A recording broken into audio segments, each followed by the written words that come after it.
dans le magnifique coin de Saint-Hyacinthe, avec des gens tout aussi magnifiques et sympathiques, chez Keto, là, Émeric et Véronique sont là. Comment ça va, vous deux? Ça va bien, merci. Toi, Nicolas? Ça va bien, merci. Merci de nous recevoir. Je regarde derrière vous tout en étant concentré sur vous deux, puis ça donne déjà faim. Puis on comprend pourquoi. On va raconter la belle histoire, comment tout ça a commencé, les amis, puis dans une période pas facile, hein? Non. En fait, ça a commencé en 2019, puis c'était pas... on cherchait pas une entreprise, là. Ah non? Non, pas du tout. On cherchait pas une idée d'entreprise, là. Il y a beaucoup d'entrepreneurs qui c'est ça. Nous, c'est plus que moi, j'ai fait un virage dans l'alimentation. Puis l'offre à ce moment-là, dans les produits keto, il n'y en avait pas. OK. Fait que je me suis mis à essayer de faire une recette de chocolat.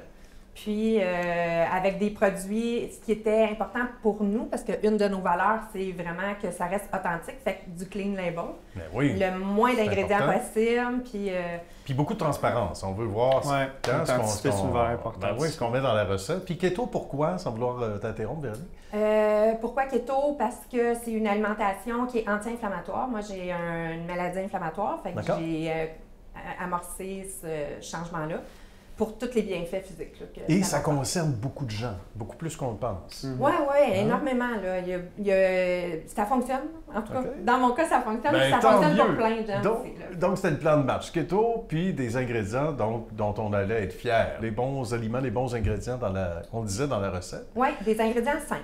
Fait que c'est ça. Puis là, à force de faire goûter, le monde, il me dit « Oh my God, c'est donc bien bon, on dirait pas qu'il n'y a pas de sucre là-dedans. » Puis à force, ben là, on s'est mis à en vendre tranquillement au marché de Saint-Hyacinthe, à l'encan de la ferme, puis en ligne, puis là... On faisait ça à la maison, dans des chaudrons. Ah oui! À la maison, dans la cuisine, mon chum, il a dit là, ça fait. C'est assez, là. On a plus de chaudron. Non, j'ai plus de frigidaire, il y avait du chocolat partout. Ah, c'est bon, c'est extraordinaire. Émeric, parle-nous de toi dans ça, là. Moi, dans le fond, je suis embarqué dans l'entreprise, c'était vraiment récent, là. On commençait à vendre dans des petits marchés, etc. Okay. Puis je prenais mes samedis, dimanches, moi, je travaillais ailleurs, à ce moment-là, puis j'allais aider un peu, je faisais la vente des chocolats, mettons, en camp de la ferme, des trucs comme ça. Mais oui. Puis au fur et à mesure, j'ai comme développé un peu plus le côté représentant dans l'entreprise. Puis là, on a décidé qu'on voulait aller dans les GA et tout, mais tu sais, ça prend du déplacement, ça prend des efforts. Oui, tout à fait. On a commencé à faire ça. Je pense qu'en dedans d'un an, on était rendu à 60 points de vente. Puis après ça, j'étais allé faire un voyage. Eux autres sont déménagés ici. Je suis revenu les rejoindre. Puis on a continué l'aventure. Que c'est magnifique. Puis de faire ce que tu fais là aussi, c'est tout un tour de force, hein? De vendre notre salade ou notre chocolat keto, c'est pas évident parce qu'il faut vendre l'idée, il faut vendre, avant de vendre le produit, il faut vendre l'idée. Puis ces grandes chaînes-là, souvent, l'espace est calculé. Là. Mais au début, ça allait bien, parce que, tu sais, on faisait des événements keto qu'on appelle, là, mais le COVID est venu... ça a été un enjeu majeur, là, parce que quand c'est un produit alimentaire, il y a beaucoup de salons, tu sais, puis là, tout ça a tombé. Tout ça a tombé. Les dégustations en magasin, ça a tombé. La meilleure façon de pouvoir faire connaître un produit, c'est de le faire goûter, d'être présent. Puis... Vous autres, vous ne reculez devant aucune dépense. Comment vous êtes sortis de ça? Parce que là, c'est en pleine ascension. On s'est tourné vraiment plus sur le en ligne. Là. On a décidé qu'on sortait une boutique en ligne. Le COVID, le monde a décidé qu'il a commencé à acheter plus en ligne que se rendre physiquement à des endroits. C'est vrai? On l'a compris assez vite. On a mis beaucoup d'efforts là-dessus. Sur le marketing en ligne, Facebook a été une grosse plateforme pour nous là, qui nous a propulsés. Bien. Puis je te dirais que c'est pas mal ça en théorie. Ouais. Je trouve ça intéressant. Puis c'est ça qui est motivant de voir à quel point on peut profiter d'une situation qui n'est pas nécessairement positive, mais en sortir grandi avec l'imagination et du bon monde comme vous autres. Parlant de bon monde, Danny, que vous connaissez bien, présentez-le nous. Qu'est-ce qu'il fait ici au quotidien? Je sais qu'il fait beaucoup de choses, mais de quoi va-t-il nous parler, là?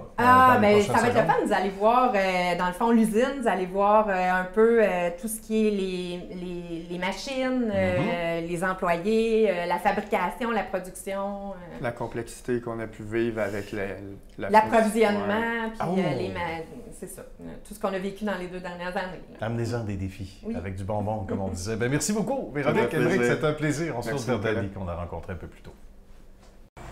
Bonjour, Dali. Bonjour. Un homme occupé. Ça ressemble à quoi? On travaille fort, on travaille fort. J'imagine. Le quotidien, on dit que le COVID, ça a été pour vous autres un tournant.